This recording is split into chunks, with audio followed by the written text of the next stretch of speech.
कृषि सुधार पर तकरार के बीच मोदी सरकार आगामी बजट में किसानों से जुड़े उन मसलों पर भी गौर कर सकती है जो पूरे देश के किसानों से जुड़ा है।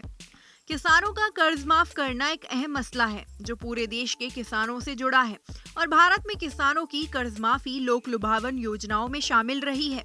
मगर मोदी सरकार ने कर्ज माफी के बजाय किफायती दरों पर किसानों को कर्ज मुहैया करवाने की योजना को तवज्जो दी। साथ ही खेती किसानी के काम में आर्थिक मदद के लिए प्रधानमंत्री किसान सम्मान निधि की शुरुआत की, जो मोदी सरकार की सबसे महत्वाकांक्षी योजना है। आईएनएस की रिपोर्ट के मुताबिक जानकारों की माने तो केंद्र सरकार देश भर के किसानों को खुश करने के लिए कर्ज माफी योजना पर भी विचार कर सकती है। इसके पीछे तर्क ये दिया जाता है कि सरकार जब कर्ज माफी का ऐलान करती है तो कर्ज के बोझ तले दबे किसानों को बड़ी राहत मिलती है और सरकार के प्रति किसानों का भरोसा बढ़ता है।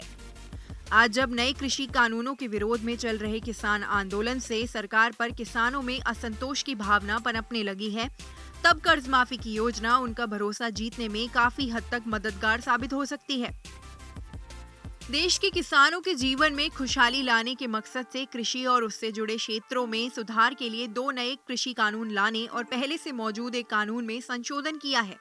लेकिन इन कानूनों के विरोध में पंजाब और हरियाणा से उठी आवाज अब देश के अन्य प्रांतों तक पहुंचने लगी है।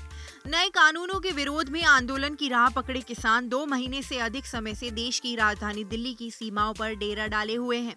किसानों और सरकार के बीच 11 दौर की बैठकें बेनतीजा रहने के बाद अब बातचीत भी बंद है।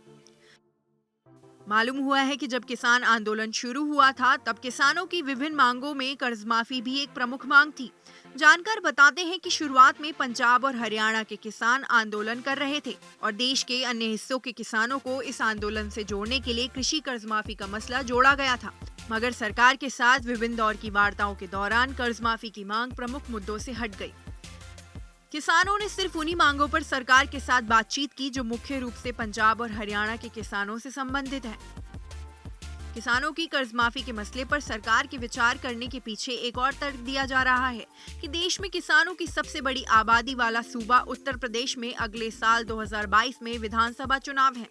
पश्चिमी उत्तर प्रदेश का भी एक संगठन किसान आंदोलन में मुखर है, इसलिए कृषि ऋण माफी योजना लाने से उत्तर प्रदेश के किसानों का भारतीय जनता पार्टी की अगुवाई वाली केंद्र और राज्य की सरकारों के प्रति भरोसा बढ़ सकता है।